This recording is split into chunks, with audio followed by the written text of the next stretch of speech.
मित्रांनो, ज्या विद्यार्थ्यांनी 2025 मध्ये महाराष्ट्र लॉ सीईटी दिली होती, अशा विद्यार्थ्यांसाठी अत्यंत महत्त्वाची बातमी आहे. कारण या व्हिडिओमध्ये आपण ज्या विद्यार्थ्यांनी कॅप राउंडला अप्लाय केलं होतं, पण तुमच्या काही चुका फॉर्ममध्ये झाल्या होत्या, त्याच्यामुळे तुम्हाला कॉलेजने ॲडमिशन नाकारलं किंवा बऱ्याचशा विद्यार्थ्यांना कमी मार्क्स असल्यामुळे सुद्धा ॲडमिशन मिळालं नाही. तर त्या विद्यार्थ्यांसाठी सीईटी सेलने चौथा राउंड जो आहे तो एक्सटेंड केलेला आहे आणि या राउंडला आता अप्लाय कसं करायचं आणि आपले ॲप्लिकेशन कुठे एडिट करायचे, या सर्व गोष्टी आपण आजच्या व्हिडिओमध्ये जाणून घेणार आहोत. तर हॅलो विद्यार्थी मित्रांनो, मी तुमचा एज्युकेटर अरविंद आणि तुमचं स्वागत आहे ग्लोबल ऑनलाईन. मित्रांनो, जर तुम्ही 2025 मध्ये सीईटी दिली होती, पण कमी मार्क्स असल्यामुळे तुम्हाला मनासारखं कॉलेज भेटलं नसेल, तर तुमच्यासाठी असणारी जी रिपीटर्सची लाईव्ह बॅच आहे, ती ग्लोबल ऑनलाईनमध्ये आम्ही सुरू केलेली आहे. ही बॅच 29 सप्टेंबरपासून सुरू करण्यात आलेली आहे. या बॅचमध्ये तुम्हाला daily live classes, recorded video lectures, संपूर्ण अभ्यासक्रमाच्या नोट्स, 50 पेक्षा अधिक मॉक टेस्ट आणि 2000 पेक्षा अधिक एमसीक्यू तुम्हाला प्रॅक्टिससाठी दिले जाणार आहे. जेणेकरून तुमचं एक्झामचं प्रिपरेशन इथे परफेक्ट होईल आणि तुम्हाला 2026 मध्ये तुमच्या मनासारख्या गव्हर्नमेंट कॉलेजमध्ये ॲडमिशन मिळण्यासाठी मदत होईल. तर ही बॅच तुमची एक्झाम होईपर्यंतच नव्हे, तर एक्झाम झाल्यानंतर सुद्धा तुमच्या ॲडमिशनमध्ये तुम्हाला मदत करणार आहे.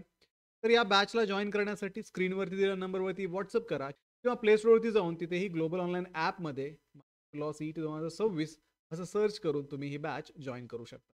तर विद्यार्थी मित्रांनो, आता आपण पाहूयात की कुठलं महत्त्वाचं नोटिफिकेशन सीईटी सेलने चौथ्या राऊंड विषयी दिलेलं आहे. तर इथे सीईटी सेलच्या वेबसाईटवरती तुमच्या कॅपच्या पोर्टलला तुम्ही जर गेलात तर तुम्हाला नोटिफिकेशन हे दिसणार आहे. त्याच्यामध्ये त्यांनी सांगितलं आहे notice number 5 extension to institutional level round 4 for BEd, MEd, LLB 5 year, LLB 3 year, BPEd, MPEd, and MEd for AY 2025-26. Due to flood and flood-like conditions caused by heavy rains in various parts of the state during the institutional level round, period candidate were unable to take admission in the college. In addition, it has been observed that through the application received from the candidates, many candidates have made mistakes in filling the qualifying examination marks such as HSC, UG, PG, as the case may be. Hence, CET Cell is giving extension to form editing and admission for institutional level round for LB 3 year, 5 year, BPEd, BEd, MEd, and MEd course on request of colleges and candidate. Colleges and candidates should follow the following schedule.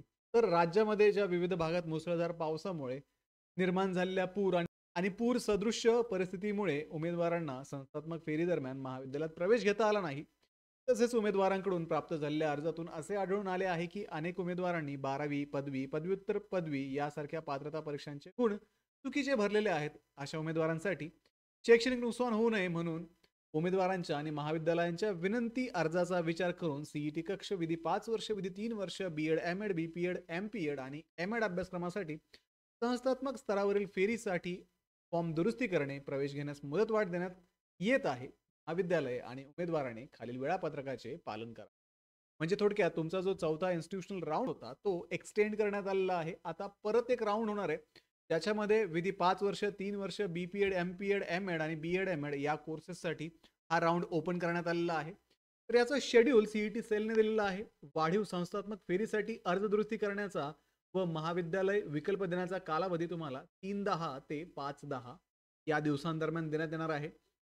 त्याच्यानंतर तुमचं merit list हे 6 तारखेला जाहीर केलं जाणार आहे आणि विद्यार्थ्यांनी महाविद्यालयात जाऊन प्रवेश निश्चित करण्याचा कालावधी पण इथे सांगितलेला आहे. म्हणजे 6 ते 8 तारखेपर्यंत तुम्हाला तुमचे ॲडमिशन कन्फर्म करायचे आणि शेवटच्या ॲडमिशनची जी तारीख आहे ती ती 8 ऑक्टोबर ही असणार आहे. म्हणजे 8 ऑक्टोबर नंतर ते ही ॲडमिशन कॅप थ्रू दिलं जाणार नाहीये, असं या सीईटीच्या शेड्यूलमध्ये आता सांगितलं.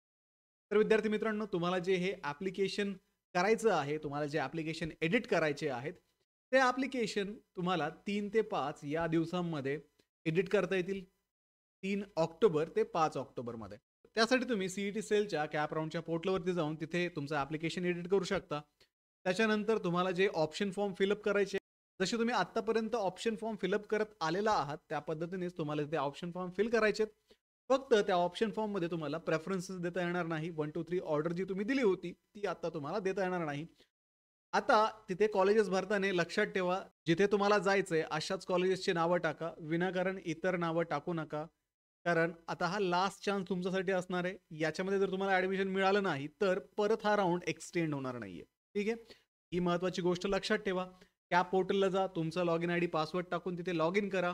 जर तुमच्या काही चुका झाल्या असतील फॉर्ममध्ये, तर फॉर्म एडिट करा आणि आपले जे प्रेफरन्सेस आहे, जे ऑप्शन आहेत ते तिथे द्या. 10 तारखेला तुमचं मेरिट लिस्ट डिस्प्ले होईल आणि 6 ते 8 या दिवसांमध्ये तुमचं ॲडमिशन कन्फर्म करा. तर विद्यार्थी मित्रांनो, हे होतं एक्सटेंडेड राउंड विषयी. जर तुम्हाला काही प्रश्न असतील तर कमेंटमध्ये नक्कीच कळवा. व्हिडिओला लाईक करा, तुमच्या मित्रांना हा व्हिडिओ शेअर करा, ग्लोबल ऑनलाईनला सबस्क्राईब करा. भेटूया पुढच्या व्हिडिओमध्ये. तोपर्यंत नेक्स्ट राउंडची तयारी करा. Thank you.